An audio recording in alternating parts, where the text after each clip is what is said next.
मित्राच्या वरातीला गेलो आणि केला मोकार राडा. हमारे यहाँ ऐसा ही होता है. तर राम राम मंडळी, आज आपल्या दोस्ताचं आहे लग्न आणि अशी एखाद दोन नाळा असते ते पार पुरीवाणी ना मोकार नाकरा करीत. मग जायला होतो टाइम आणि मग तिथे गेले नवरदेव भलत्याच आनंदात. तवर म्हणलं आपण फोटो तरी करून घेऊ. जेवायला बसलो नरेंद्र आम्हाला मठ्ठा पासून मोकार तृप्त करतो. म्हणलं काय मिक्स बिक्स तर नाही ना केलं. लग्न कार्याचे ना पांढरे कपडे घातले का डाग बीग पडायचा मोकार शिन राहत. आणि जेवून झालं नवरदेव का बघून आमचं एकच म्हणणं आता तरी देवा मला पावशील का. आणि या गाड्याचं भलतिकच लक्ष होतं. आणि बरं का लग्नात पण आपण आपल्या युट्यूब चॅनलचाच प्रचार करीतो. लग तुम्ही बी चॅनल तेवढा सबस्क्राईब करून घ्या. नवरा नवरीला जेवायला घेऊन गेलो ना आमच्यातच मट्टा प्यायची शर्यत लागली.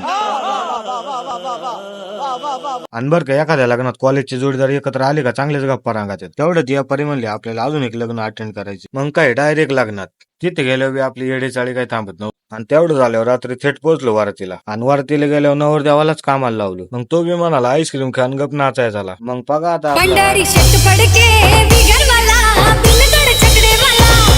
घरी जाताना आहे ना चौकात मोठे मोठे हस्ती भेटले. मग त्यांचे पण 2 क्षण टिपले. आता भेटू पुढच्या व्हिडिओ मध्ये. तोवर लाईक फॉलो सबस्क्राईब करून घ्या.